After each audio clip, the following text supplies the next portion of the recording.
हम ईश्वर को बच्चे की तरह ट्रीट कर सकते हैं? आखिर है तो वो ईश्वर ही। अगर अपना बच्चा है, शरारत करता है, मार भी खाता है, डांट भी खाता है, हम उसे मर्यादाएं भी सिखाते हैं, पर उस मर्यादा पुरुषोत्तम को हम क्या मर्यादा सिखा सकते हैं और क्या बच्चों की तरह पाल सकते हैं? एक बार मैं बस से ट्यूशन जा रही थी और ड्राइवर भैया ने भजन लगा रखा था, भगत के वश में है भगवान, भगत के वश में है भगवान। सुनकर काफी अच्छा लगा, जिसमें एक भक्त के विश्वास की कहानी भजन के माध्यम से बताई गई थी। और ये भजन अक्सर मुझे बसों में सुनने को मिलने लगा और ये सबकी अब पसंद बन चुका है। जय श्री कृष्णा दोस्तों, मैं हूँ मीरा श्रीवास्तव और आप देख रहे हैं मीनिंगफुल जिंदगी। यदि कोई वृंदावन गया है या श्री बांके बिहारी के दर्शन किए हैं तो उनके हृदय में तो राधे कृष्ण सदा के लिए विराजमान हो जाते हैं। वहाँ का वातावरण ही इतना आध्यात्मिक और आकर्षक है कि श्री ठाकुर जी और राधा रानी की सेवा में ही रम जाने का जी चाहता है। वैसे गृहस्थ आश्रम में रहकर भी श्री राधा रानी और ठाकुर जी का सिमरन तो किया ही जा सकता है। इस जन्माष्टमी मुझे आपसे कुछ बात करनी है, जिस पर बात करना जरूरी भी है। पता नहीं आप मुझसे सहमत होंगे या असहमत, तो आप अपने विचार कमेंट बॉक्स में जरूर रखिएगा। मेरा उद्देश्य किसी की भी व्यक्तिगत और धार्मिक भावनाओं को ठेस पहुंचाने का बिल्कुल भी नहीं है। वैसे कृष्ण की दीवानी तो सारी दुनिया है, उनकी छवि अलग अलग तरीके से लोगों के मन में बसी है। कोई उन्हें प्रेमी मानता है, कोई उन्हें अपना लल्ला, कोई आराध्य और किसी किसी के लिए तो वो सर्वस्व हैं। कहा जाता है ना कि जाकी रही भावना जैसी, प्रभु मूरत देखी तिन तैसी। वो ईश्वर हैं और उनकी लीलाओं को हम उन्हीं के द्वारा दी हुई समझ और कृपा से समझ पाते हैं। यदि वास्तव में आप कृष्ण प्रेमी हैं तो उनके जीवन से आप बहुत कुछ सीख सकते हैं। ईश्वर मानव रूप में इसीलिए तो अवतरित होते हैं ताकि वो मनुष्यों को जीना सिखा सकें, एक आदर्श स्थापित कर सकें। उनका जन्म कारागार में हुआ और जन्म लेते ही अपने माता पिता से दूर हो गए। शैशव अवस्था से ही राक्षसों का आक्रमण झेला, किशोरावस्था में ही अपने पालने वाले माता पिता को छोड़कर वापस मथुरा जाना पड़ा। प्रेम में त्याग का सबसे बड़ा उदाहरण प्रस्तुत किया जब राधा रानी को ठीक से विदा कहे बिना भी अपने कर्तव्य पथ पर आगे बढ़ गए। भक्त के प्रेम में एक बार शांति दूत और फिर सारथी बने। महाभारत के दौरान विश्व का पहला प्रेरणात्मक उपदेश भगवत गीता के रूप में इस संसार को प्रदान किया। माता गांधारी का श्राप भी स्वीकार किया। ऐसे द्वारिकाधीश से हम बहुत कुछ सीख सकते हैं, उन्हें बारंबार प्रणाम है। भगवान श्री कृष्ण को लेकर यूं ही बहुत कुछ कह दिया जाता है, बहुत कुछ सुनने को मिलता है, पर आप यकीन करो कि उन लीलाधर की लीलाओं में कुछ भी अनुचित नहीं है। उन्होंने बाल्यकाल में ही देवराज इंद्र के घमंड को तोड़ा था। वर्तमान में यदि आपके सामने लोग कुछ कहते भी हैं तो आप उन पर यूं ही आंख बंद करके विश्वास करने की बजाय पहले पता करो कि क्या वो सत्य है, शोध करो, स्वाध्याय करो। और एक बात, हर बात में जो लोग मोटिवेशन की बात करते हैं ना, उन्हें एक बार भागवत गीता अवश्य पढ़नी चाहिए। वहाँ आपको आपके जीवन के हर प्रश्न के जवाब मिल जाएंगे और सुकून भी। कुछ लोग कृष्णा को छलिया, रास रचैया, प्रेमी और रंगीला तक कह देते हैं, पर क्या आपको वास्तव में पता है कि इन शब्दों के सही मायने क्या हैं? आप स्वाध्याय कीजिए या पता कीजिए या अपने घर के बड़े बुजुर्गों से भी पूछिए तो पता चलता है कि उन्होंने जो भी लीलाएं की वो पूर्व निर्धारित थीं। कई वर्षों और युगों तक तपस्या करने के बाद ऋषि मुनियों को श्री कृष्ण के साथ गोपी बनने, माखन चुराने, रास रचाने, यहाँ तक कि उनकी गैया बनने का सौभाग्य प्राप्त हुआ था। उन्होंने प्रेम की पराकाष्ठा, प्रेम की मर्यादा और उसकी पवित्रता का उदाहरण प्रस्तुत किया। उद्धव जी को अपने ज्ञान पर बड़ा घमंड था। जब वो गोपियों को समझाने गए तब उन्हें अनुभव हुआ कि समर्पित प्रेम के आगे तर्क और ज्ञान कहीं नहीं टिकता। हृदय को जब उस प्रेम का आभास हो जाए तो वो ज्ञान की सारी सीमाओं को लांघ जाता है। और ये तो प्रेम स्वयं नारायण से था। जिस भाव से समझाने गए थे उसके उल्टे उसी प्रेम में पागल होकर लौटे। उस प्रेम से आज के युग के प्रेम की क्या तुलना। एक बात अक्सर ताने के रूप में कह दिया जाता है, मैंने भी सुना है, लोग अक्सर कह देते हैं कि कृष्ण तो छलिया थे, उन्होंने बहु विवाह किया था, उनकी 16,100 रानियां थीं। इसके पीछे भी एक सटीक कारण है।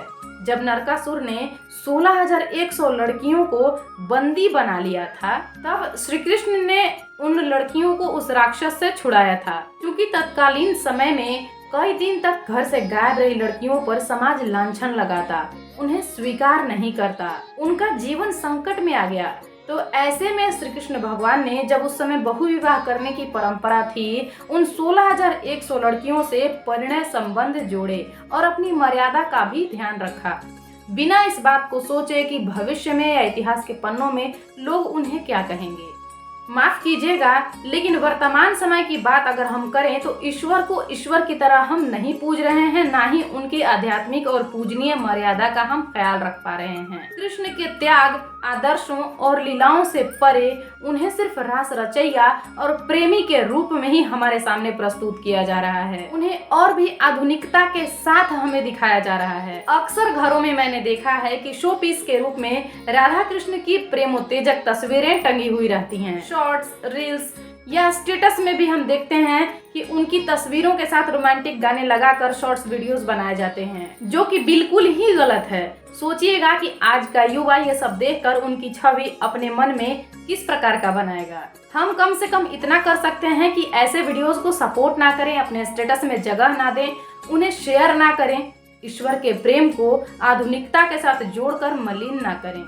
हाँ, हमने शुरू में ही जो आपसे बात की कि जो बस में मैंने वो भजन सुनी थी कि भगत के वश में है भगवान, आप ध्यान से सुनिएगा कि उस भजन में बताया क्या गया था कि जो एक महिला थी वो हर साल वृंदावन जाती थी, भगवान कृष्ण की सेवा करती थी, उनके मन में इतना लगाव था कि कभी वृंदावन जाना नहीं छोड़ा, और जब जाने में असमर्थ हो गई तब वृंदावन से एक लल्ला की, कृष्णा की एक छोटी सी मूर्ति लेकर आई, जिन्हें वो अपना बालक मानती थी। उनके प्रेम में इतनी ताकत थी कि उनकी पीतल की मूर्ति में भी भगवान को मतलब धड़कना पड़ा जब डॉक्टर चेक किया था। आपने भजन में वो कहानी सुनी होगी। खैर, ईश्वर तो भक्त के प्रेम में हार ही जाते हैं। पता नहीं इस भजन का असर हुआ कि क्या 1-2 सालों में अक्सर घरों में भगवान के बाल गोपाल रूप की पूजा होने लगी, और उनके पूजा करने के तौर तरीके भी अलग हैं। हर कोई उनको अपना लल्ला, नन्ना, मुन्ना बालक मान के और साथ में लेके घूमने लगा।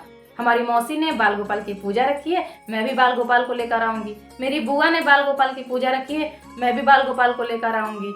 ये जो देखा देखी हो रही है, इसके बहुत ही प्रतिकूल असर हैं।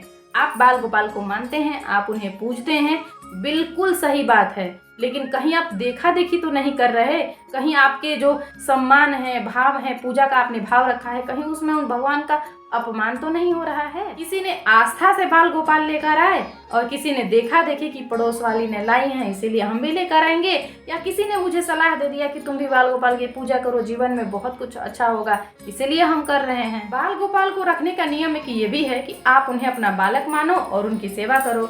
एक प्रवचनकर्ता भी कह रहे थे कि यदि आप अपने बच्चों के लिए समय निकाल पा रहे हैं तो क्या आप भगवान के लिए समय नहीं निकाल सकते? बिल्कुल निकाल सकते हैं। सही बात है, निकालना भी चाहिए, ईश्वर की सेवा भी करनी चाहिए। पर सोचिए, क्या ईश्वर को हम बाल गोपाल के रूप में पूज सकते हैं? क्या वो उन्हें हम बच्चा बना सकते हैं?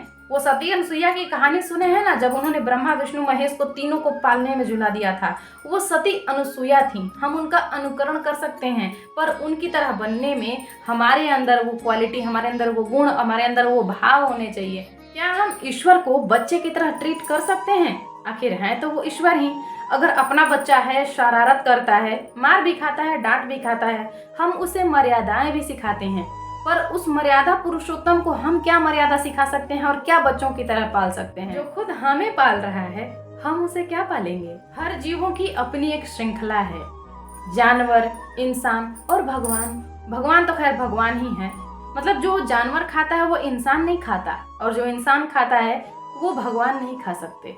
लेकिन हम बाल गोपाल को चूंकि अपना बालक मानने लगे हैं, तो हम बिस्कुट, पिज्जा, बर्गर, दही, मतलब जो कुछ भी घर की चीजें हैं हम बाहर से मंगवाते हैं। हमको लगता है कि उनको दें, झुनझुना भी देते हैं, उनके लिए नए नए कपड़े भी बनवाते हैं, मतलब पूरी तरह एक बच्चे की तरह ट्रीट करते हैं। अगर हम कुछ गलत कह रहे होंगे तो आप हमें कमेंट बॉक्स में बताइएगा कि और किस तरह से आप उनकी सेवा करते हैं। आपसे एक विनती है, हम मनुष्य हैं और वो भगवान।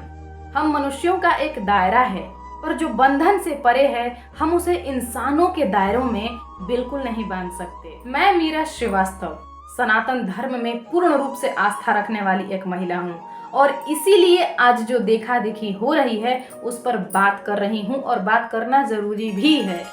जब हम कृष्ण के बाल गोपाल रूप के पूजा की बात करते हैं तो उनका नियम ये है कि जब आप सुबह में स्वयं जगो, नहाने धोने स्नान करने के बाद आप उन्हें खुद झूला झूला कर जगाओ। सुबह में भोग लगाओ, दोपहर में भोग लगाओ, शाम को भोग लगाओ और फिर उन्हें झूला झूला कर और भजन गाकर लोरी गाकर आप उन्हें सुला दो। अच्छी बात है जब आप अपने गृहस्थ जीवन के सभी कर्तव्यों का निर्वहन करते हुए ऐसा करती हैं या करते हैं। लोगों ने कान्हा जी के नाम से YouTube चैनल बना के रखा है।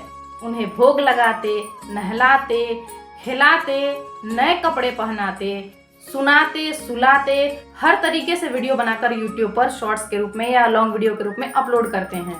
भगवान के नाम पर लाइक भी मिल जाता है और अच्छे खासे व्यूज भी चले जाते हैं। आप खुद से सोचिएगा कि आप उनका तमाशा नहीं बना रहे। ऐसा नहीं है कि भगवान के वीडियोस नहीं बनाए जाते या पूजा करते समय उनकी वीडियो बनाना गलत है या मतलब कुछ भी, लेकिन एक प्रॉपर तरीका होना चाहिए। जो आप करते हैं या जो आजकल हो रहा है, आप YouTube चैनल खोलकर बहुत सारे वीडियोज आप ऐसे देख सकते हैं, आपको लगेगा कि सच में भगवान को भगवान ही छोड़ दें तो अच्छा है। कान्हा जी को मैं भी मानती हूँ, उनके बाल गोपाल स्वरूप को भी मानती हूँ, पर जो ये आजकल हो रहा है ये सब देखकर अच्छा नहीं लगता। जो लोग बाल गोपाल की सेवा करते हैं वो एक दिन भी नहीं छोड़ते।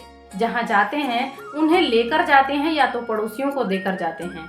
आप खुद से सोचिएगा, क्या आपके लल्ला की आपकी तरह कोई देखभाल कर पाएगा? हम यदि भगवान के मंदिर में जाते हैं तो चप्पल खोल कर जाते हैं, पर यदि खुद भगवान को साथ में लेकर जा रहे हैं तो हर जगह चप्पल खोलकर तो नहीं जा सकते। सफर में भी जाते हैं तो उसी तरह से जाते हैं। ट्रेन में यदि सफर कर रहे हैं तो शौचालय इस्तेमाल करने के बाद क्या हम उन्हें नहाकर छूते हैं या छूते ही नहीं? या साथ में कोई होता है, क्या वो परमानेंट उन्हें शुद्ध रूप से छू सकता है? ये महिलाएं इस बात से तो और भी वाकिफ होंगी कि वो तो 1 महीने भी शुद्ध रूप से भगवान की सेवा नहीं कर पाएंगी। ऐसे में पालनहार को पालने में लाने से पहले आप सोचिएगा। बाल गोपाल की सेवा करने का प्रण यदि आप लेती हैं या लेते हैं तो बेशक करिए, किसने रोका है। पर यदि आप यही पड़ोसियों को, अपने घर के अन्य लोगों को थोपने की कोशिश कीजिए या कहिए कि आप कीजिए, ये सबकी अपनी अपनी आस्था है। भगवान को पूजने का सबका अपना अलग अलग तरीका होता है। यदि बाल गोपाल की स्थापना आप करती हैं तो उनकी सेवा के प्रति समर्पित रहिए ना, घूमना छोड़ दीजिए। जो आप कहीं जाती हैं उन्हें साथ लेकर जाती हैं, इसके बदले घर पर रहकर सेवा कर सकते हैं। जो आप खाती हैं उन्हें खिलाती हैं। और यदि भगवान की मर्यादा का पालन करना है तो आप वही खाइए जो आपके लल्ला यानी कि हमारे भगवान जी खाते हैं। हमें ईश्वर की सेवा मनोभाव से करनी है तो कोई बंधन क्यों महसूस करें। ईश्वर कभी भी हमने किसी भी प्रकार के बंधन में नहीं बांधने को कहते। ईश्वर ये भी कहते हैं कि कर्म करो और फल की चिंता मत करो। कर्म ही पूजा है। यदि आप गृहस्थ जीवन में हैं और सारे कर्तव्यों का निर्वहन कर रहे हैं, ईश्वर की स्थापना आपने अपने घर के पूजा घर में की हुई है, सुबह से उठकर अगर आप 5-10 मिनट भी उनके सिमरन में ध्यान लगाते हैं वही उनके लिए बहुत है। और कलयुग के लिए तो रामायण में एक बात कही गई है कि 1 घड़ी आधो घड़ी आधों में पुनियात, यानी कि अगर विशुद्ध रूप से शुद्ध रूप से यदि आपको दिन भर में आधी घड़ी भी ईश्वर का ध्यान आ जाता है तो इस कलयुग में वही काफी है। यदि मैंने कुछ अनुचित कहा तो हाथ जोड़कर क्षमा चाहती हूँ। मैं वैसे लोगों को बिल्कुल भी नहीं कह रही जो आध्यात्मिक मर्यादा का पालन करते हैं, जो ईश्वर और अपने गृहस्थ जीवन के सभी कर्तव्यों का निर्वहन कर रहे हैं। वैसे लोग तो दूसरों के लिए भी अनुकरणीय हैं। पर आप स्वयं से विचार कीजिएगा कि आजकल क्या हो रहा है। फिर भी हाथ जोड़कर कहेंगे कि कोई भी निर्णय आपका व्यक्तिगत है। मैंने तो अपने विचार रखे हैं, आप अपने विचारों के प्रति पूर्णतः स्वतंत्र हैं। मेरा उद्देश्य किसी की भी धार्मिक भावनाओं को ठेस पहुंचाने का बिल्कुल भी नहीं है। आप स्वयं समझदार हैं, कुछ बातें आप पर छोड़ते हैं। आप सभी को जन्माष्टमी की ढेर सारी शुभकामनाएं। हाथी घोड़ा पाल की जय, कन्हैया लाल की, श्री बांके बिहारी लाल की जय। मिलते हैं अगली वीडियो में।